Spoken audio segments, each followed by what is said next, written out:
नमस्ते, हरिओम, जय श्री कृष्ण। आज आपके सामने विषय रख रहे हैं, हम लोग नमस्कार क्यों करते हैं, वंदन क्यों करते हैं, प्रणाम क्यों करते हैं। तो अपनी भारतीय परंपरा एक रही कि नमस्कार करके एक दूसरे का अभिवादन करते हैं, स्वागत करते हैं, है ना। उनको आवकार देते हैं। नमस्ते जब हम बोलते हैं तो दो हाथ जुड़ जाते हैं और मस्तक हमारा झुक जाता है। तो अपने से छोटे, अपने से समान, अपने से उम्र में बड़े और मित्र या अपरिचित सबको नमस्कार करके हम आवकार देते हैं, झुक जाते हैं, प्रणाम करते हैं, नमस्कार करते हैं, अर्थात रिस्पेक्ट देते हैं, सम्मान करते हैं।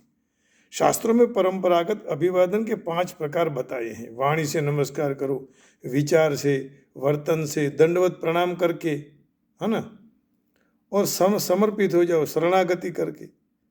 तो उसमें से नमस्कार भी एक भाग है। सामान्यतया उनको दंडवत प्रणाम भी कहा जाता है, गिन लिख सकते हैं, लेकिन सत्य रूप से एक दूसरों को नमस्कार करके हम आवकार देते हैं और उसी का उल्लेख यहाँ किया गया है।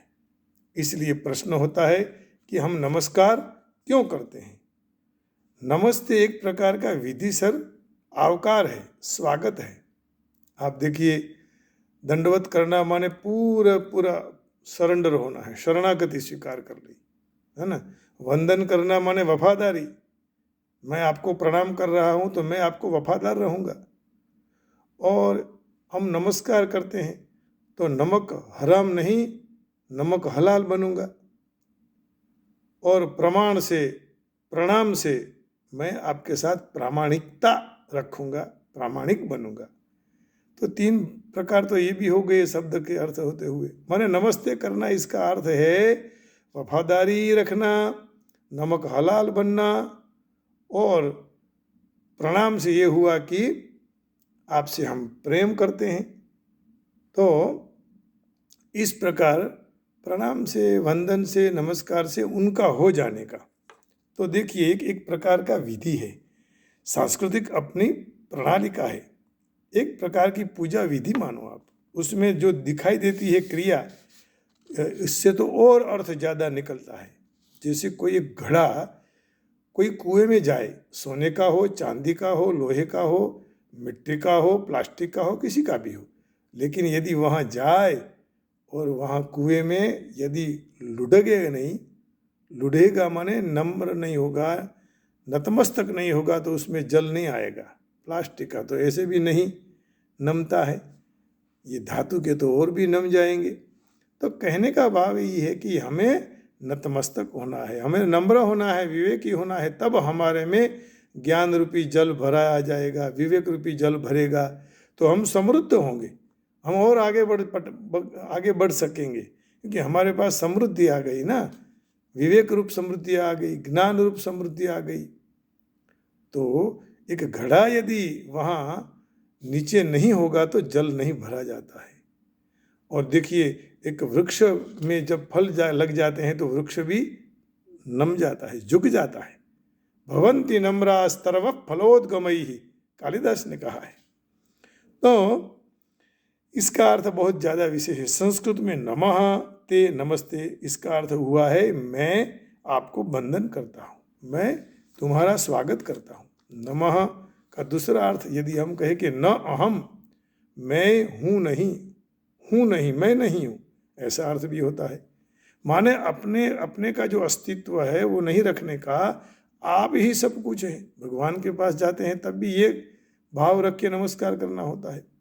तो दूसरों की उपस्थिति में, वडिलों की, बुजुर्ग की उपस्थिति में अपने अहं को नकारना है, दूर करना है, उसको पिघाल देना, यही आध्यात्मिक अर्थ रहा हुआ है।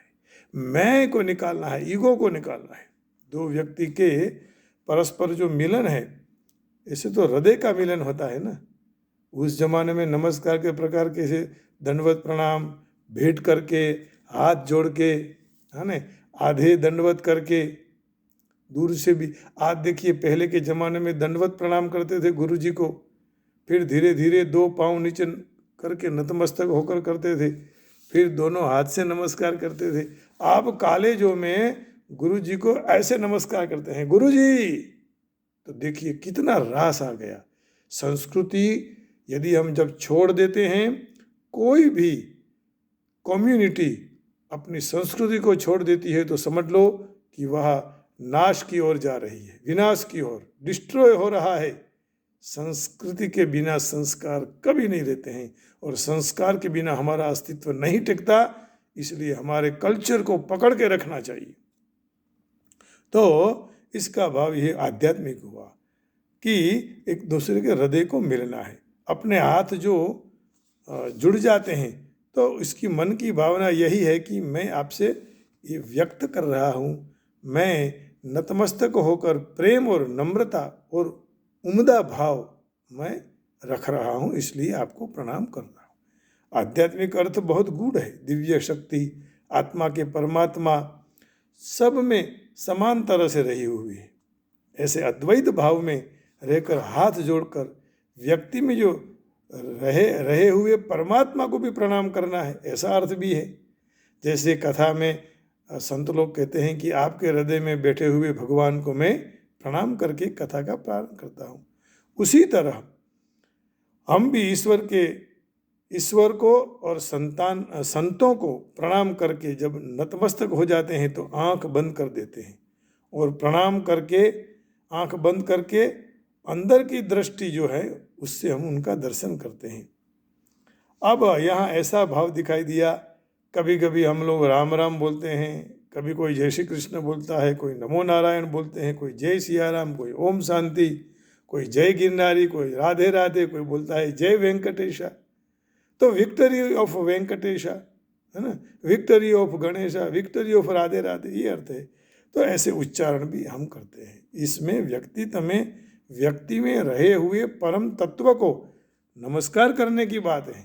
एक व्यक्ति दूसरे व्यक्ति को प्रणाम करता है, इसका अर्थ है कि हम आपको प्रणाम करते हैं, आप में रहे हुए परम तत्व को प्रणाम करते हैं। इस संदर्भ को देखकर से समझना चाहिए कि दूसरे के प्रति अपना अभिवादन केवल बाह्य देखाव का नहीं है, बाह्य दिखाने के लिए नहीं है, शब्द पूर्ता नहीं, केवल शब्द के पर सीमित नहीं है।